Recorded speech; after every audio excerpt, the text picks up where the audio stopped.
Bem-vindos à nossa conversa de hoje. Vamos mergulhar aqui nos pontos bem importantes sobre direitos e garantias fundamentais na nossa Constituição.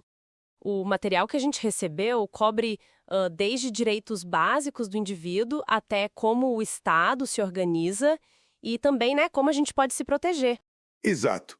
A ideia é justamente destrinchar esses conceitos-chave, talvez alguns detalhes que, não são tão óbvios, e ver como a Constituição tenta equilibrar tudo isso. Liberdade, igualdade, poder público, é uma estrutura bem pensada para proteger o cidadão, né? Vamos começar pelo começo mesmo. Direito à vida. E, olha, o material reforça que não é só existir, né? Tem a ver com dignidade, com aquele mínimo existencial. E a igualdade, que parece simples, mas tratar desiguais de forma desigual para buscar a igualdade real. Como isso funciona?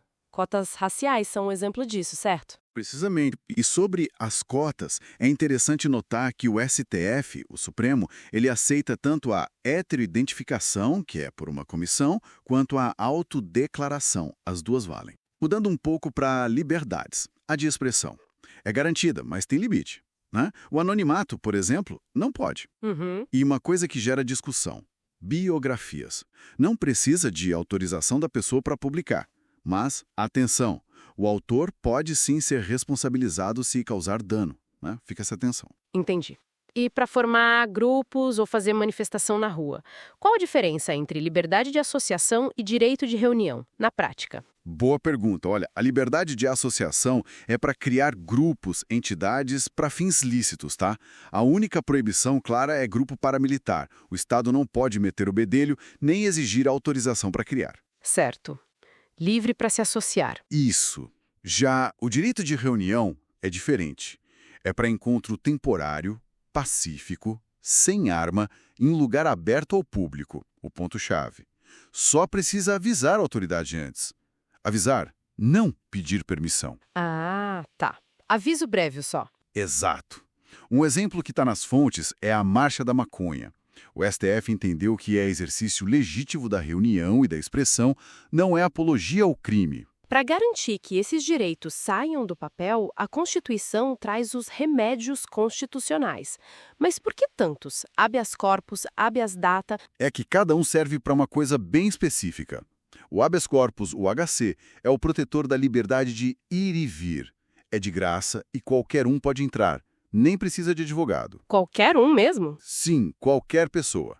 Já o habeas data, o HD, é para você acessar ou corrigir informações suas que estejam em bancos de dados do governo ou de caráter público. Ah, tipo meus dados na Receita, por exemplo. Isso. Também é gratuito, mas geralmente exige advogado. E é pessoal. Só a própria pessoa pede. Tem uma exceção. O cônjuge pode pedir informações de quem já faleceu. Entendi. E se não for nem liberdade de locomoção, nem acesso a dados, o que a gente faz? Bom, aí entram outros. O mandado de segurança, o MS, serve para proteger um direito líquido e certo que não seja caso de HC nem HD. Direito líquido e certo. Um direito claro e indiscutível, né? Exatamente. E tem também a ação popular.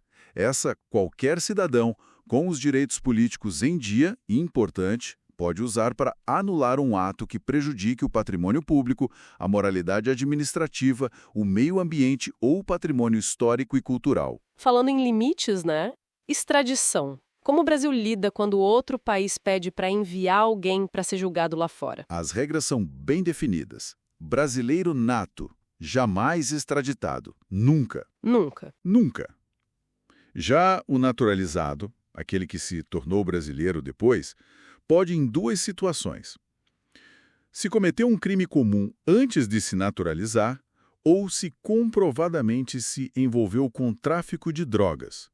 Aí pode ser antes ou depois da naturalização. E estrangeiro? Estrangeiro não pode ser extraditado por crime político ou de opinião. A regra protege contra perseguição por esses motivos. Saindo um pouco da proteção individual e olhando a organização do país, Brasil é uma federação. União, Estados, Distrito Federal, municípios.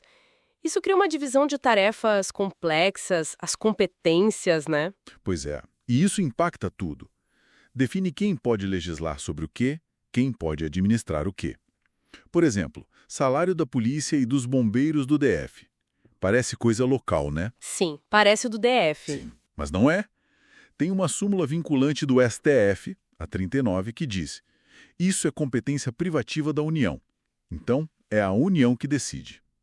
Essa divisão é um xadrez. Estrutura de poder tem aqueles cargos que só brasileiro nato pode ocupar. O famoso MP3.com, que estava nas anotações. Isso, esse mnemônico ajuda a lembrar. São os cargos de presidente e vice-presidente da República, presidentes da Câmara dos Deputados e do Senado Federal, ministro do STF, pessoal da carreira diplomática, oficial das Forças Armadas e ministro de Estado da Defesa. Importante. Um naturalizado pode ser deputado ou senador, mas não pode chegar a presidente da Câmara ou do Senado, é isso? Exatamente. Ele pode ser parlamentar, mas não pode chefiar as casas legislativas. Essas posições de comando são reservadas para o NATO. E pra gente ir fechando, tem alguma novidade, alguma coisa recente que mexeu com esses direitos, especialmente a igualdade? Sim, tem uma bem relevante de 2024, que o material menciona, a Emenda Constitucional 133. Ela tornou obrigatório que 30% do dinheiro público de campanha, do fundo eleitoral e do fundo partidário, sejam destinados a candidaturas de pessoas pretas ou pardas. Ah, interessante. Já valendo para 2024. Já valeu para as eleições daquele ano. É uma ação afirmativa importante para tentar aumentar a representatividade, a igualdade material na política. Nossa, passamos por muita coisa, hein? Desde o básico da vida digna, a igualdade, cotas, liberdade de expressão, de reunião, os remédios como HC e HD, as regras de extradição, a estrutura do país, os cargos exclusivos. A Constituição realmente tenta criar um escudo forte para o cidadão, né? Sem dúvida. É um sistema complexo de proteção. E aí, pensando naquela característica da historicidade dos direitos, que eles evoluem com o tempo, né? Não são pedra. Fica a reflexão. Como é que esses direitos, principalmente os ligados à igualdade, à participação na política, como essa questão do financiamento que a gente falou, como eles vão continuar sendo interpretados e aplicados? A sociedade muda, surgem novos desafios, essa busca por equilíbrio, por tornar o direito efetivo na prática, ela é um processo contínuo, né? Não para.